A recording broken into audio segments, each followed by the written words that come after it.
Hello বন্ধুরা, আসসালামু আলাইকুম, নমস্কার। আপনারা সবাই কেমন আছেন? ভালোই আছেন? আশা করি আমিও ভালো আছি। আপনাদের ভালোবাসা আশীর্বাদে আমার ভিডিও করার মূল উদ্দেশ্য, কাল একটা ভালো খবর পেলাম।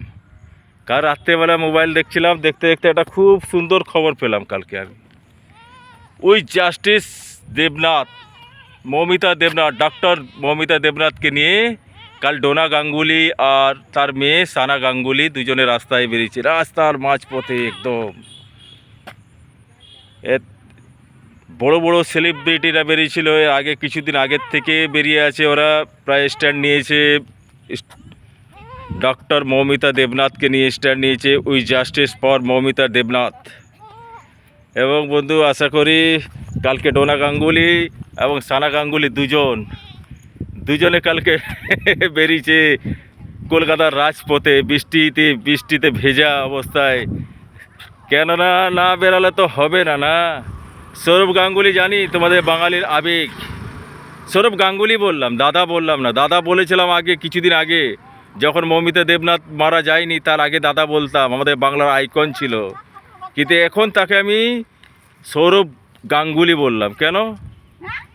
ও তো একটাও কথা বললো না সোশ্যাল মিডিয়াতে এসে। এত বড় একটা ঘটনা, আর্জি করে ঘটনা ঘটে গেল, তাতে ও কিছু বললো না। আজ তোমারও মেয়ে আছে, আজ তোমারও মেয়ে বড় হচ্ছে। উপরওয়ালা না করুক, যদি তোমার উপরে এরকম হাদসা হয়ে যায়, তুমি তখন কি করবে? তোমার তো স্ট্যান্ড নেওয়া দরকার ছিল।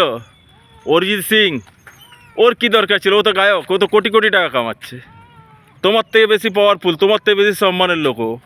অরিজিৎ সিং আমাদের বাংলার একটা গর্বের ব্যাপার। অরিজিৎ সিং, তাকে সিনেমাতে চান্স পাওয়া, গান করার জন্য কত লাইন লাগিয়ে আছে ডাইরেক্টরদের, যে তুমি এটা গান করো।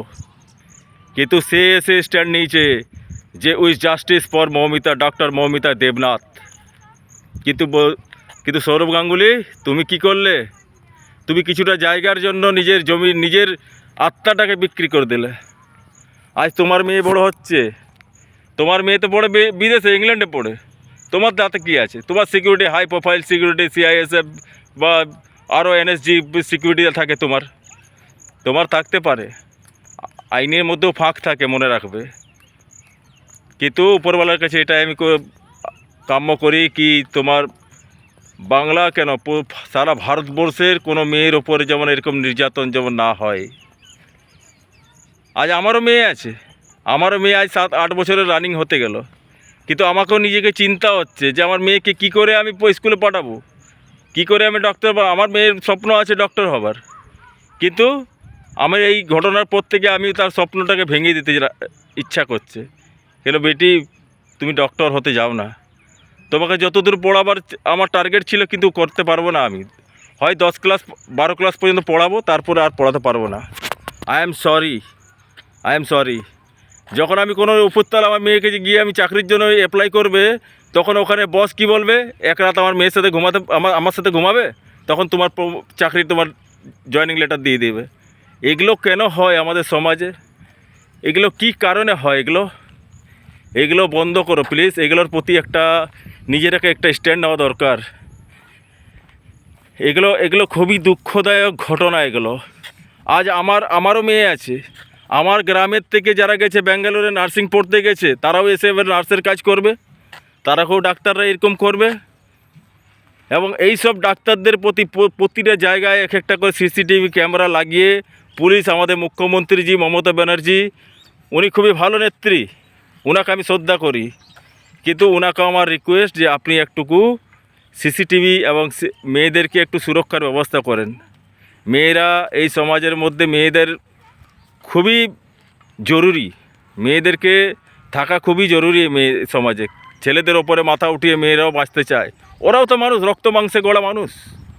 ওদের কি দোষ? ওরা আজকে বিয়ে দিয়ে দেবে, শ্বশুরবাড়িতে গিয়ে ওরাও নির্যাতিত হবে। এগুলো প্লিজ বন্ধ করো। এগুলো মাননীয় মুখ্যমন্ত্রীজি, আপনি একটু স্ট্যান্ড নিন। এই বলে আমার ভিডিও শেষ করলাম। ভিডিও ভালো লাগলে একটু লাইক করবেন, শেয়ার করবেন এবং কমেন্ট করে আপনাদের মতামত জানাবেন প্লিজ।